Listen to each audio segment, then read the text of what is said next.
Olá a todos, eu sou a professora Jeane Anchal, docente da disciplina de Metodologia da Pesquisa da Universidade Federal de Mato Grosso, do curso de Enfermagem Campus de Sinop. E hoje nós vamos conversar sobre a pesquisa quantitativa. Vamos falar sobre algumas características importantes nessa abordagem de pesquisa tão comum tanto na área da saúde como em várias áreas do conhecimento científico. Então, o nosso objetivo de aula hoje são apenas 4, né? É uma introdução sobre a pesquisa quantitativa, sobre os paradigmas que regem a pesquisa quantitativa. Então, nós vamos conversar um pouco aí sobre os principais pressupostos, né, principais paradigmas da pesquisa quantitativa. Vamos ver algumas aplicações, né, alguns tipos de situações em que a pesquisa quantitativa ela pode ser aplicada. Iremos também diferenciar o que é causalidade de associação e correlação. E vou apresentar inicialmente aí os principais desenhos de pesquisas que são realizadas na abordagem quantitativa. Então, nesse momento, a gente só vai apresentar esses desenhos, porque a próxima aula nós vamos detalhar cada um desses tipos principais de desenhos de pesquisa quantitativa. Então, vamos iniciar com os paradigmas, né? Os principais pressupostos, principais características que são inerentes à abordagem quantitativa. Então, na pesquisa quantitativa, algumas pontos de vista, né, alguns comportamentos, algumas atitudes estão relacionadas a esse tipo de abordagem. Então, eu vou citar de maneira geral aqui cada uma dessas principais características e a gente vai aprofundar um pouco mais em cada uma delas. Então, na pesquisa quantitativa, né, exige-se aí esse distanciamento entre o sujeito e o objeto. Então, ao contrário do que a gente viu lá nas aulas de pesquisa qualitativa, em que é necessária a imersão do pesquisador no campo para conhecer os seus sujeitos, aqui na pesquisa quantitativa o paradigma já é diferente. Aqui há a necessidade, né, desse distanciamento, dessa neutralidade do pesquisador com o seu objeto de pesquisa. Então, não existe essa aproximação. O ideal na pesquisa quantitativa é esse distanciamento com o objeto de pesquisa. Outra questão importante é o objetivismo e a neutralidade. Então, a pesquisa quantitativa é uma das características. Aí a gente vai falando cada uma delas mais a seguir. A sistematização também é uma característica importante na pesquisa quantitativa. A questão da previsibilidade também é importante na pesquisa quantitativa. A questão de fazer o reducionismo, né? Então, a gente parte da realidade, observa essa realidade, em alguns casos tenta intervir essa realidade para a gente conseguir reduzir isso a leis e a formas de funcionamento dessa realidade, a partir de estudos que apliquem técnicas, né, que apliquem processos que são sistematizados para a gente conseguir realmente garantir que essas leis, que esses comportamentos são aplicados à realidade que você está investigando. E a questão da generalização.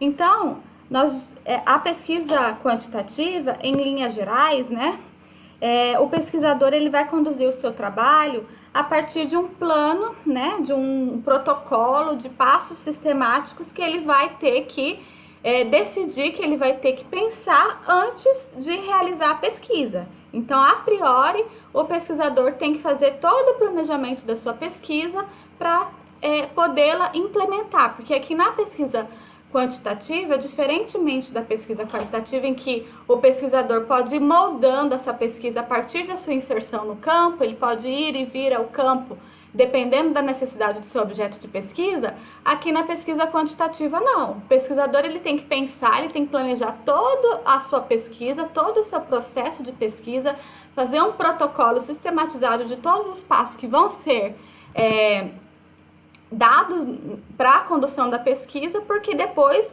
de coletados os dados, não tem como o pesquisador ficar voltando ao campo para conseguir coletar mais dados ou outras características. Não, na pesquisa quantitativa essa opção não existe. Então, a gente precisa planejar adequadamente cada passo sistemático que vai ser dado, porque a gente tem essa estrutura mais rígida, né, na pesquisa quantitativa. Então, nesse tipo de pesquisa, né, quando se coletam e analisam dados quantitativos a partir de variáveis que já são conhecidas pelo pesquisador. Então, dessa forma, a pesquisa quantitativa ela vai ser capaz de identificar a natureza da realidade, né? Então, o pesquisador ele precisa conhecer esse objeto de pesquisa, ou seja, se eu estou analisando um fenômeno, né? Mortalidade, por exemplo, eu preciso conhecer muito bem as características dessa mortalidade. Se eu estou falando de mortalidade masculina, se eu estou falando de mortalidade infantil, então eu preciso conhecer muito bem esse meu fenômeno, porque a partir desse conhecimento é que eu vou definir quais vão ser as variáveis, né, que eu vou selecionar para poder fazer a medição, para poder conhecer essa realidade. Então, por isso, o pesquisador ele precisa ter esse conhecimento profundo da realidade que ele está investigando, né? Suas relações, a sua estrutura dinâmica. Então, isso para esse pesquisador quantitativo precisa ter, né, informações que subsidiem que ele possa, né, a partir do conhecimento que já tem na literatura, variáveis que vão dar caminhos aí para ele entender aquele problema. Então, é um pressuposto importante na pesquisa quantitativa. Então, na pesquisa quantitativa, né, um dos principais métodos de análise de ação, né, é ver a força de associação entre duas variáveis, né, uma variável que você tem interesse e outra variável que vai interferir nessa que você está investigando. Então, a gente vai observar essa força de associação ou também essa questão da casualidade entre as variáveis. Então, são um dos objetivos da pesquisa quantitativa, fazer essa relação, né, a partir da inferência numa amostra específica da população que vivencia aquele problema que você está investigando. Além do estudo de associação e de correlação, né, que são técnicas para poder ratificar o que você está investigando, existe também os estudos experimentais que vão aí nos dizer a questão da casualidade, né, se uma coisa realmente é decorrente de outra. Então, de modo geral, a pesquisa quantitativa ela vai tentar mensurar, né, variáveis, mensurar características da população, do fenômeno, do problema que você tem interesse, para poder comprovar a partir de medidas estatísticas, né, a partir de análise estatística, né, aquele evento, se tem uma associação, se tem uma correlação, se tem uma questão de causalidade. Então, a partir desses dados numéricos, dessas inferências estatísticas, o pesquisador vai conseguir de forma confiável, né, de forma sistemática, comprovar ou não uma hipótese inicial que ele tenha previsto para sua pesquisa. Então, de forma geral, as características iniciais da pesquisa quantitativa são essas, né?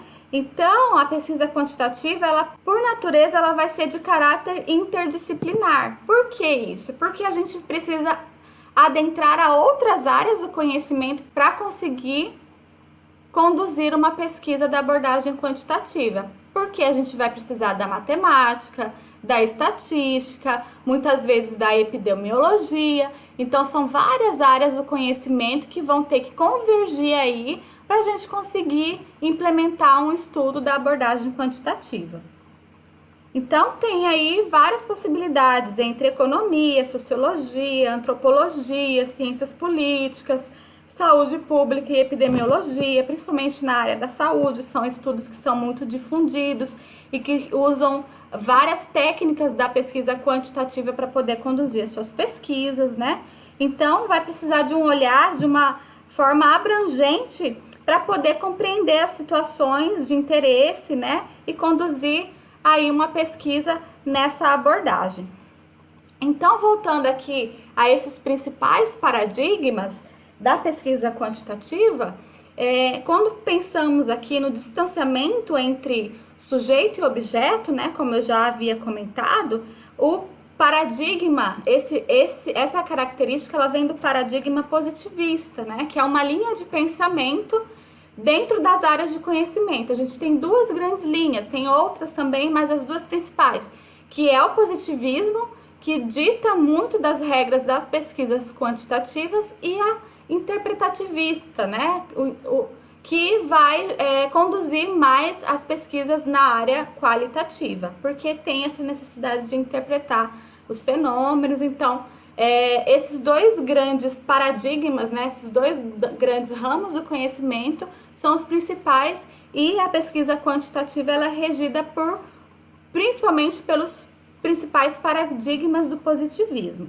E a partir desse paradigma, né, que defende o distanciamento entre sujeito e objeto, entre a separação entre o investigador e o objeto de estudo, né, a gente pode entender dessa maneira, eles defendem que a pesquisa ela precisa ser isenta dos valores do pesquisador. Então, para que a pesquisa seja com menos intervenção possível, que a gente consiga replicar de maneira mais fiel o que realmente acontece na realidade, esse paradigma ele defende esse distanciamento do objeto de pesquisa e do sujeito, ou seja, do pesquisador que está investigando, para que não haja nenhum desvio de finalidade, nem que o pesquisador não faça nenhum tipo de viés, né, que possa pender a investigação para um lado mais positivo ou para um lado mais negativo. Então a gente precisa desse distanciamento entre o pesquisador e o objeto de pesquisa. Então nas pesquisas quantitativas, diferente da quali, a gente vai ter este distanciamento, que é um dos pressupostos desse tipo de abordagem. A questão da sistematização. Por que a pesquisa quantitativa ela precisa ser sistemática, né? Essa pesquisa ela precisa ser sistemática, pois ela precisa empregar uma série de passos a partir de um protocolo previamente estabelecido.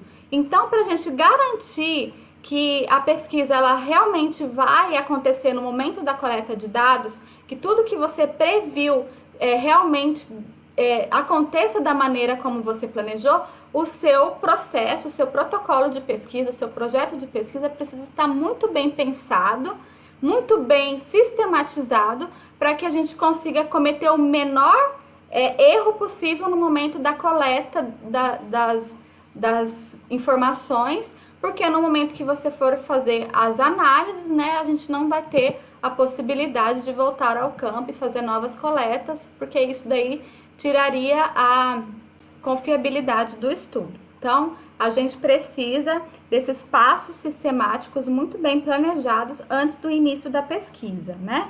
Porque os pesquisadores quantitativos, de maneira geral, eles fazem uso de métodos objetivos, que são pensados para controlar a condução da pesquisa, com o propósito de minimizar os viés e aumentar a validade e a confiabilidade da pesquisa.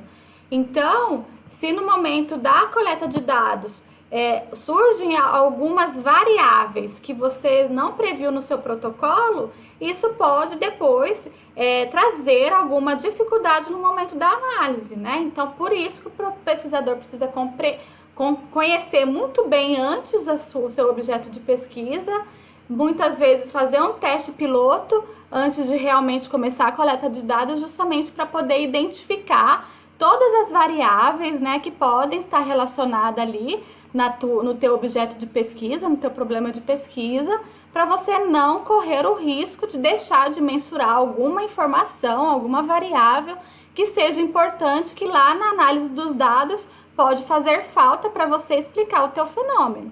Então, por isso essa sistematização, por isso que a pesquisa quantitativa ela tem que ser sistematizada com passos previamente pensados, né? Para realmente a gente minimizar os erros aí no momento da coleta e da análise dos dados, tá?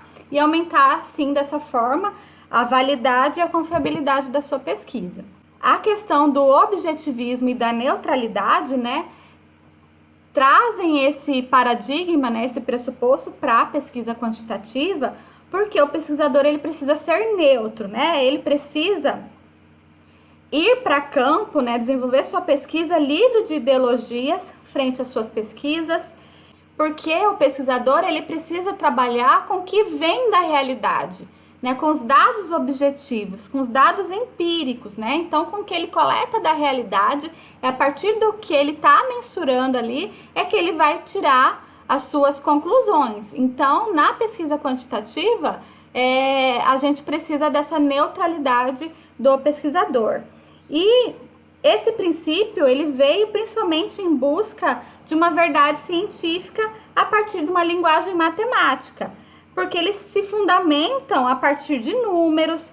Então, a pesquisa quantitativa, ela vai se ancorar principalmente na matemática e na estatística para garantir essa objetividade, essa neutralidade. Então, a partir da interpretação de números, né, são dados muito objetivos, né? Não tem essa questão da subjetividade do pesquisador. É aquilo, é ruim, é negativo, positivo é positivo. Então, a gente precisa dessa neutralidade em todo o processo, em todo o delineamento da pesquisa, porque a gente precisa realmente mensurar o que acontece de fato na realidade. A questão da previsibilidade. Então, esse paradigma, né, esse pressuposto na pesquisa quantitativa, dá-se a partir da mensuração de variáveis que são relacionadas ao fenômeno com os métodos controlados e sistematizados. Então, a partir de métodos controlados, de passos sistematizados, né, bem pensados no seu protocolo de pesquisa, é possível, a partir de variáveis e a partir de algumas técnicas estatísticas, a gente conseguir prever uma ação, um evento, um fenômeno, né? Então, estudos de séries históricas, né? Estudos de regressão, a gente consegue, a partir da mensuração de algumas variáveis, né? E tratamento estatístico, prever, né, o risco de uma determinada doença, a quantidade de vendas de um determinado produto. Então, a gente consegue prever, né, fazer essa previsibilidade a partir dos dados mensurados numa pesquisa quantitativa. E dessa forma, né, prevendo, né, o que pode acontecer a partir do comportamento dos dados que você coletou, você pode intervir sobre ele, sobre aquela realidade. Então, se as vendas estão diminuindo, a gente pode, né, a partir da observação dessa diminuição, trabalhar técnicas para aumentar o número de vendas. Se a taxa de mortalidade, ela numa série histórica, ela tem vindo em crescimento, então os gestores de saúde, a partir dessa previsão de crescimento, eles podem, né, intervir na realidade para tentar diminuir essas taxas de crescimento. Então, a pesquisa quantitativa nos dá essa possibilidade. Em relação ao reducionismo, é justamente porque na abordagem quantitativa, né, o pesquisador ele vai, a partir de alguns aspectos do fenômeno, né, então a partir de algumas variáveis que ele vai mensurar sobre aquele fenômeno, ele vai conseguir entender as relações que existem entre esse fenômeno e as outras variáveis, os outros elementos que estão interferindo, que estão externos aí àquele fenômeno. Então, na pesquisa quantitativa, técnicas como modelagens de equações estruturais, como regressões hierárquicas, eles vão oferecer essa possibilidade de se estudar uma grande variedade de elementos, ou seja, um número grande de variáveis, né, sobre aquele evento, sobre aquele fenômeno, para a partir daí conseguir entender o comportamento dessas variáveis sobre aquele fenômeno e conseguir traduzir isso em leis, né, em modelos estatísticos que vão nos dizer sobre aquele comportamento daquele fenômeno frente a essas outras variáveis. Então, a gente consegue, a partir de um número grande de variáveis, né, fazer essa redução e conseguir entender aí o comportamento daquele fenômeno.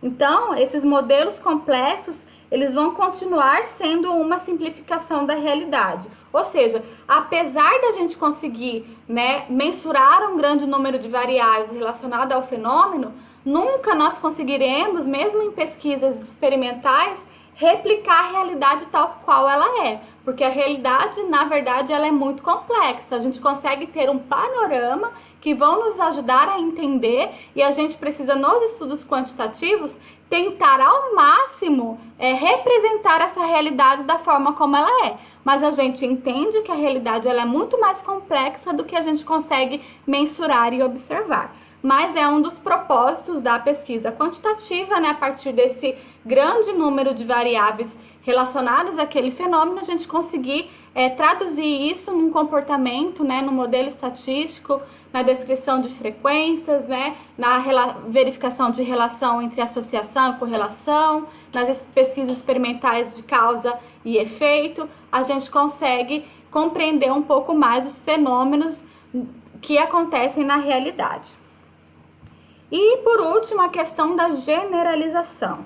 Então, a pesquisa quantitativa, ela busca, no seu desenvolvimento, reproduzir o mais fiel à realidade, da forma como eu já acabei de falar. E por meio dos seus passos sistemáticos, como, por exemplo, a amostragem da população que vai compor a pesquisa, né, os critérios de inclusão, de exclusão, né, todos os passos metodológicos que são pensados para, né, mensurar aquela realidade, isso se faz com o intuito de poder generalizar seus achados em outras populações com as mesmas características. Então, quando a gente fala em pesquisa quantitativa, nós vamos fazer uma mensuração da realidade de uma determinada população, de um determinado perfil de sujeitos, né? E aí, para isso, a gente precisa de que todos os sujeitos que vão fazer parte da nossa pesquisa tenham características que representem a maior parte da população. Por isso que aqui na pesquisa quantitativa a gente vai ter aquelas técnicas de amostragem muito específicas que é para realmente garantir a nossa possibilidade de generalizar os nossos achados para a população como um todo. Por exemplo, se eu estou estudando crianças com malformações genéticas, então eu preciso que a minha amostra da pesquisa seja uma amostra que seja representativa dessa população. Então eu vou lá, eu vou catalogar a quantidade de crianças em um determinado tempo que nasceram com malformações genéticas, vou tirar uma amostra que seja representativa dessa população. Então, para isso eu preciso de técnicas estatísticas para fazer o cálculo do tamanho da amostra, para eu poder garantir que essa minha amostra, os achados que eu vou encontrar nesse estudo, eles podem ser generalizados, eles podem ser pensados que a população vai se comportar da mesma forma que a minha amostra se comportou. Então, na pesquisa quantitativa, um pressuposto importante, né, é o cálculo do tamanho da amostra, com o intuito aí de pensar nas possíveis generalizações. Mas nem sempre em todas as pesquisas quantitativas isso vai ser possível, né? Na verdade, são poucas as pesquisas quantitativas que se pretendem ser generalizadoras dos resultados. Mesmo com os cuidados em relação à amostragem ou à representatividade, a maioria das vezes, né, os resultados encontrados eles são aplicados somente à realidade onde foram pesquisados, seja por causa da peculiaridade dos fenômenos, seja pela dificuldade de identificar e acessar as amostras significativas. Então, para a gente conseguir fazer essa generalização, a gente precisa de populações grandes, né? A gente precisa de uma amostragem grande para realmente conseguir representar o que acontece na população em geral, tá? Então, muitas pesquisas é um fator dificultador o tamanho da amostra, porque realmente, muitas vezes, dependendo aí da sua população, a dificuldade de acesso a essa população vai ser grande. Agora vamos falar sobre algumas aplicações, né? Sobre algumas situações em que a pesquisa quantitativa ela se torna mais adequada.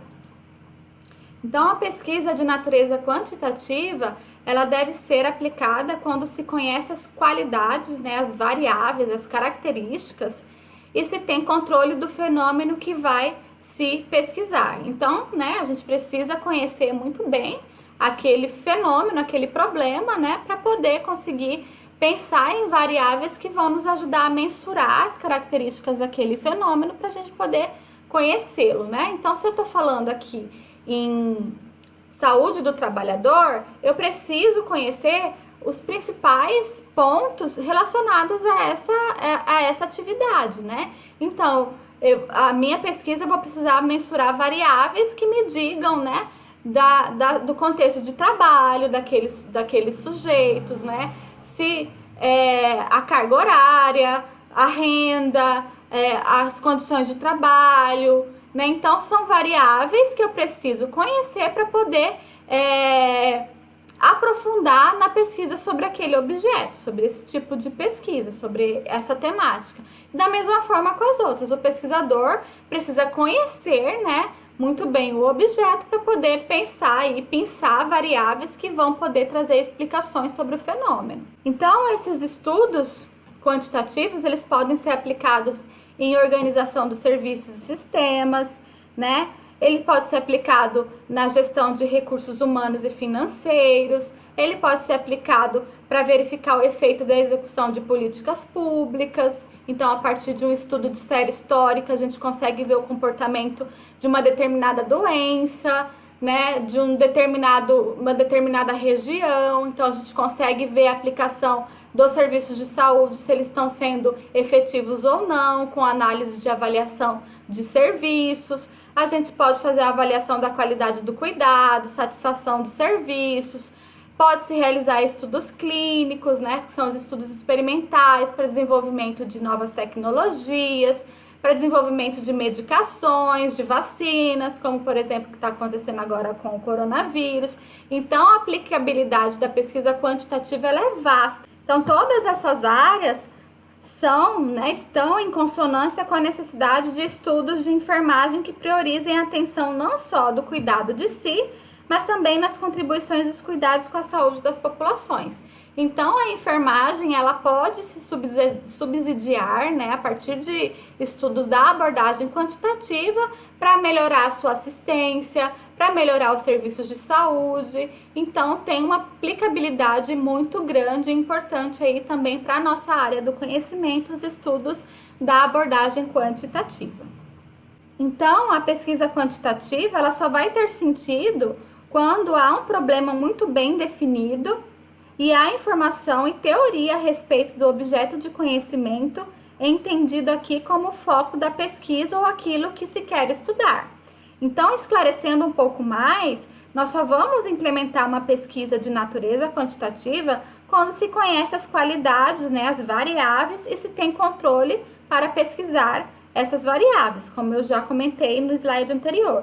Então, quando a gente conhece as dimensões de um objeto, suas características, podemos então realizar uma pesquisa da natureza quantitativa.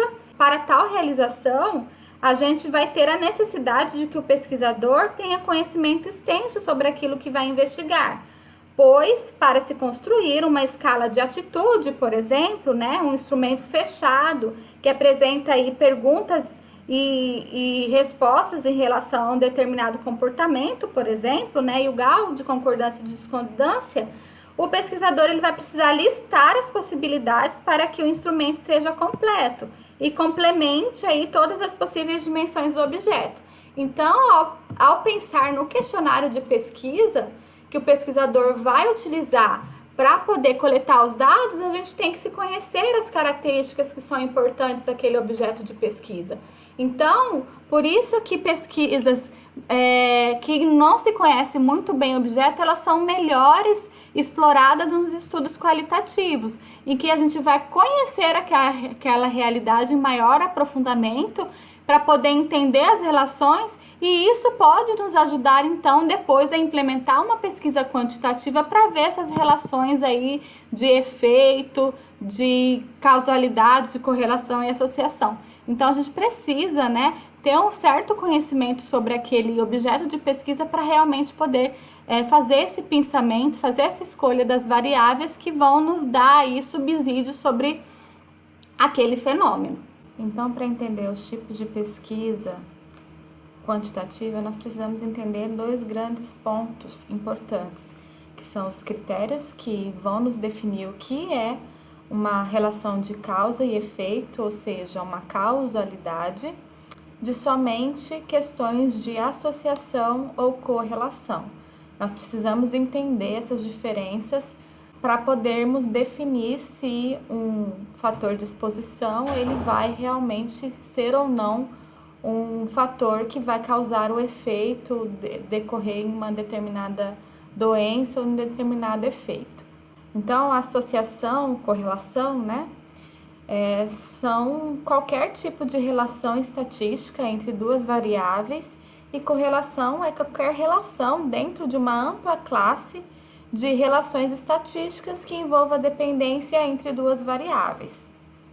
Então, a correlação é uma medida da associação entre duas variáveis.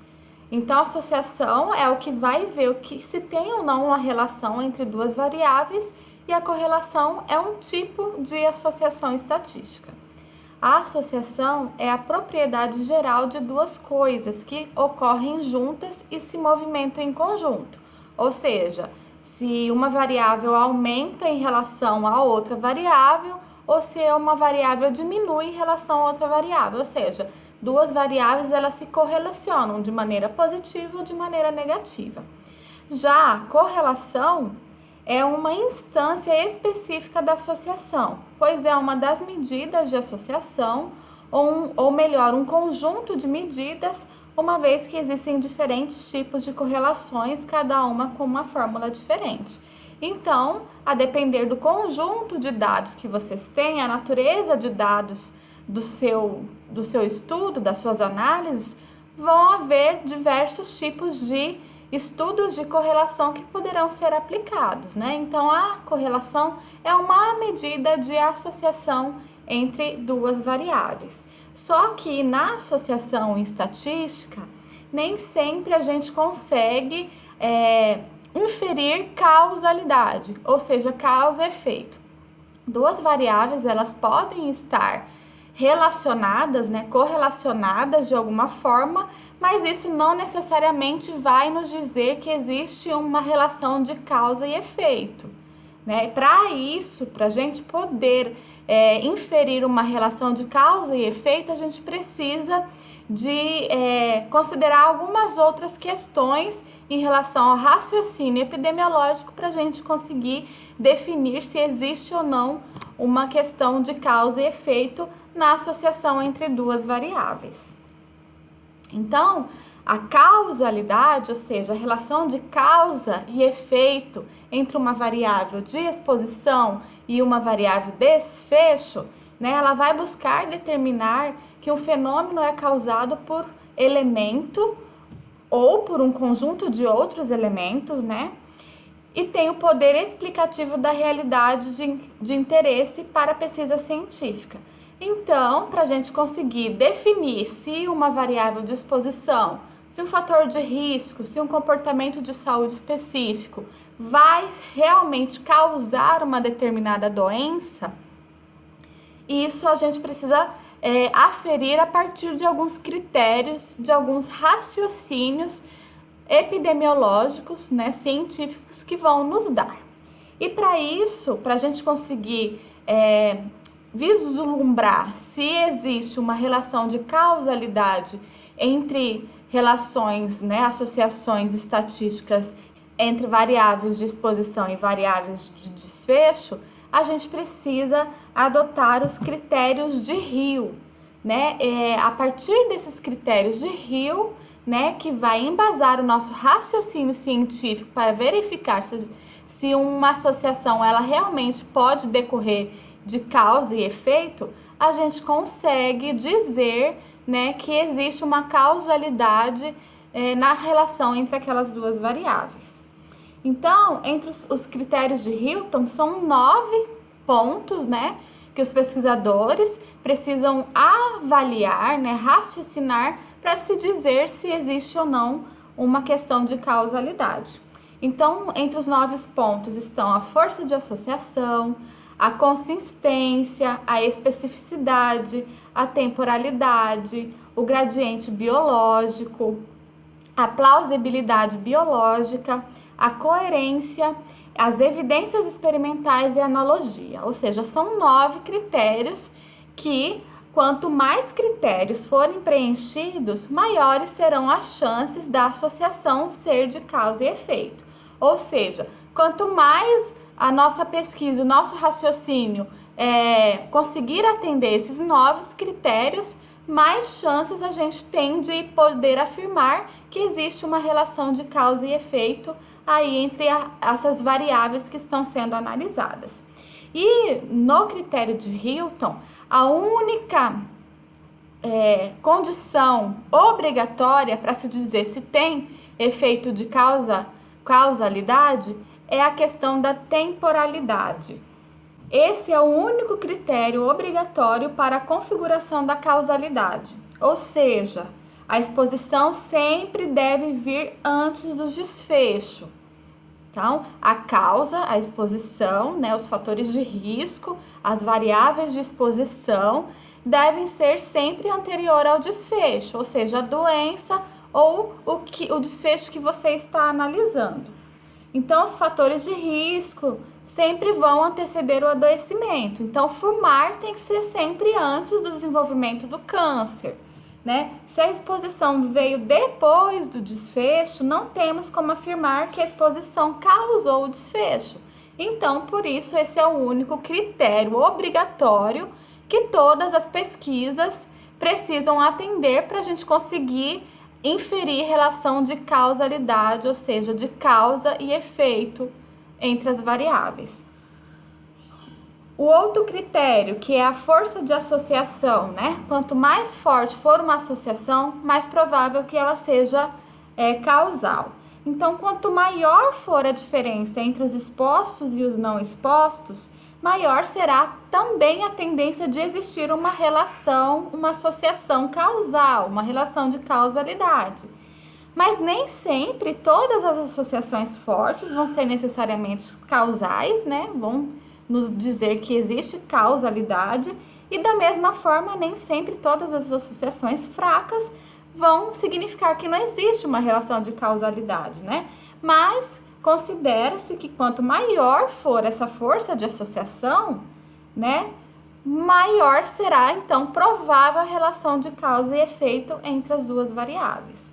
Então, aí o raciocínio epidemiológico, o raciocínio científico em relação aos teus dados é que vão te ajudar, né? Se eu atendo o critério de temporalidade, se a força de associação é uma força alta, forte, correlação alta, uma correlação forte, então aí estão me dizendo que pode ser uma relação de causa e efeito aí entre essas duas variáveis. Outro critério trata-se da consistência, que a relação deve ser condizente com achados de outros estudos. Então, esse critério, ele trata-se basicamente da repetibilidade dos resultados, ou seja, o mesmo resultado foi observado em pesquisas com populações diferentes, com metodologias também diferentes, e da mesma forma, todas essas outras pesquisas também chegaram ao mesmo resultado. Por exemplo, é bem fundamentado na literatura, por meio de comprovação de diferentes pesquisas científicas desenvolvidas por diferentes pesquisadores no mundo inteiro, que fumar causa câncer de pulmão. Então, vários estudos, né, desenvolvidos em várias regiões do mundo, por vários pesquisadores diferentes, com diversas metodologias diferentes, chegaram ao mesmo resultado. Então, essa consistência aí das pesquisas em relação é importante. Então, se o meu resultado ele está indo de acordo com a repetibilidade, com a consistência do que a literatura nos traz, então é um critério importante que vai me dizer que talvez, né, posso considerar que aquela relação, né, entre as variáveis pode ser uma relação de causa e efeito. Outro critério trata-se da especificidade. Exposição específica causa a doença. Ou seja, né, uma exposição vai obrigatoriamente repercutir em um determinado desfecho. Se tirarmos essa exposição, o desfecho não vai ocorrer. Muito comum em doenças infecto-contagiosas, como por exemplo, um agente infeccioso. No caso mais recente, nós temos o SARS-CoV-2, né, que é o agente que vai causar a Covid-19 e ela vai desenvolver a doença coronavírus. Se a gente tira esse agente infeccioso, a doença não vai se desenvolver. Então, a gente tem uma especificidade. Se eu tiro o agente infeccioso do SARS-CoV-2, do Covid-19, eu não vou desenvolver a doença Covid-19. Então, eu tenho uma relação de especificidade. Então, outro exemplo, se uma pessoa exposta ao vírus do sarampo vai desenvolver a doença sarampo. Se ela não tem essa exposição, ela não vai desenvolver essa doença. Então, existe aí uma especificidade em relação ao fator de exposição e o desenvolvimento do desfecho ou da doença.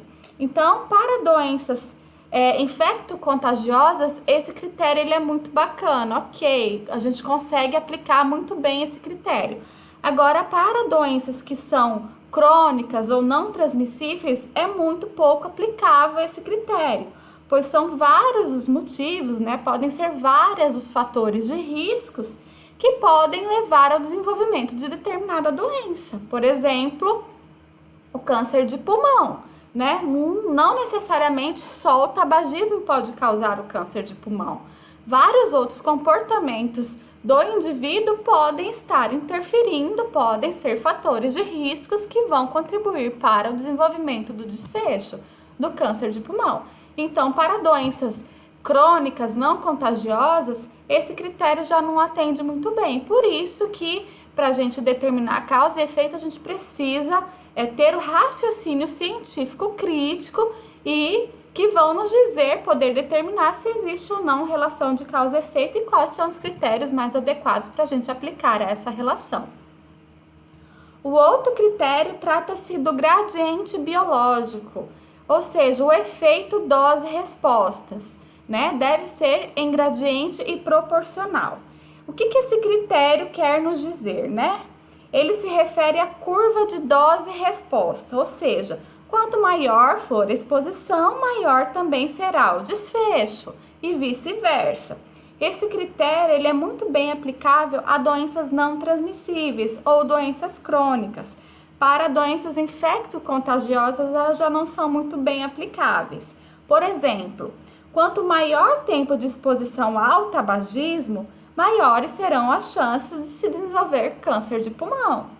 Quanto maior for o tempo de exposição a ruídos, a poeiras, a agrotóxicos, maiores serão as chances de desenvolvimento de doenças ocupacionais, como câncer, perda auditiva, entre outras.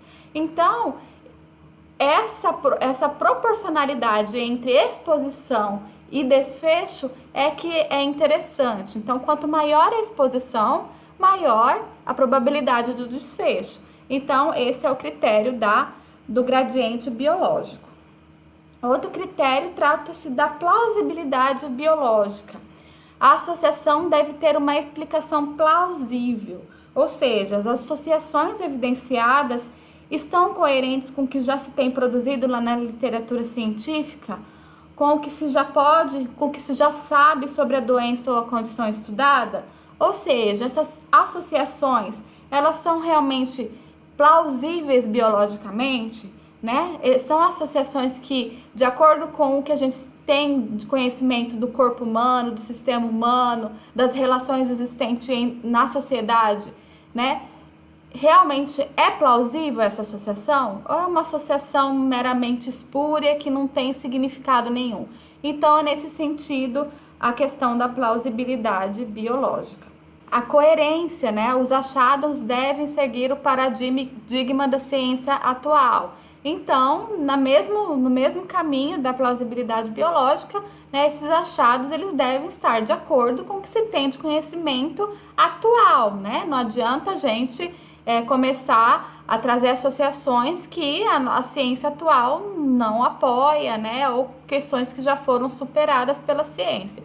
Então, tem que ter coerência com o que se tem produzido atualmente. Outro critério trata-se das evidências experimentais, ou seja, mudanças na exposição mudam também o desfecho.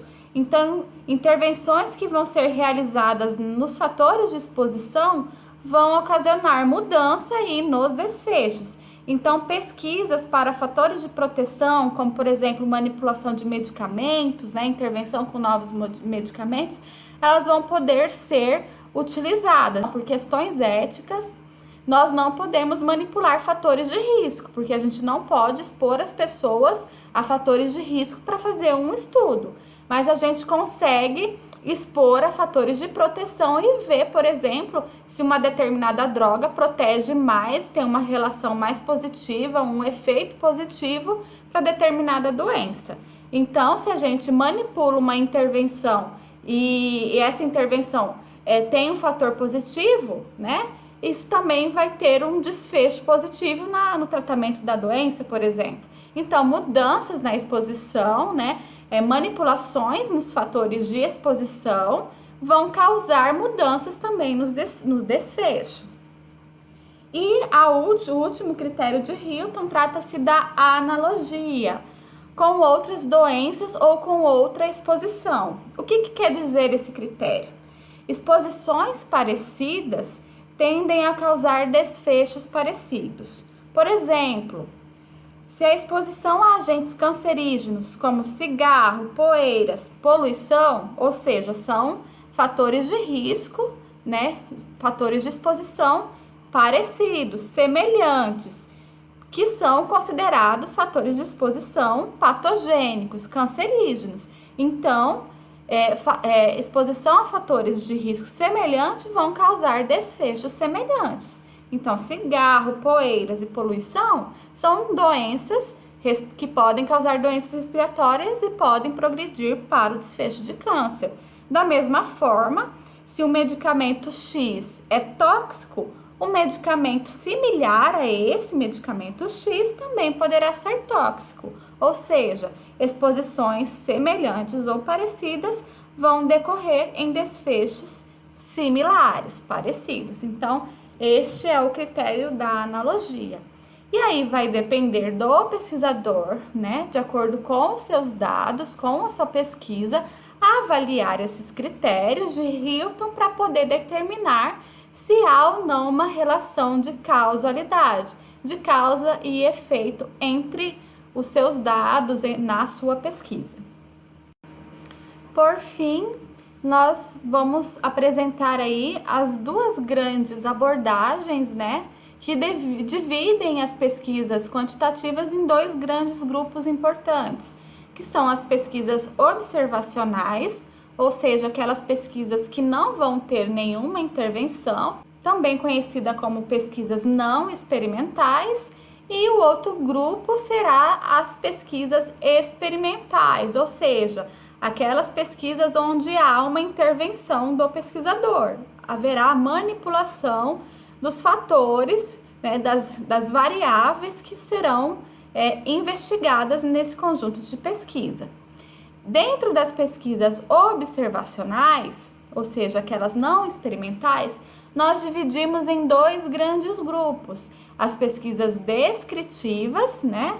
Como, por exemplo, estudos de incidências, frequência, proporção, taxas, relatos de casos, inquéritos populacionais, são pesquisas que vão descrever a realidade, sem nenhuma intenção de explicar essa realidade, apenas descrever como ocorre determinada doença, como ocorre determinado fenômeno. Já as pesquisas analíticas, né, serão divididas em 4 grandes tipos de estudos: os estudos ecológicos, os estudos transversais, os estudos de coorte e os estudos de caso-controle. Somente os estudos de coorte de caso-controle será possível inferir relação de causalidade, a depender se eu atendo ou não aqueles critérios de Hilton, porque esses dois estudos são os estudos do tipo longitudinais, ou seja, a gente acompanha, né, os fatores de exposição e desfecho ao longo de um determinado período. Já os estudos ecológicos e transversais, eles não possuem a possibilidade de fazer inferência de causalidade. Então, na próxima aula, nós vamos conversar mais especificamente sobre cada um desses tipos de estudo, tá? E o outro grupo, trata-se dos grupos de estudos experimentais, que vão haver uma intervenção do pesquisador e são divididos em 2 grandes tipos de estudos.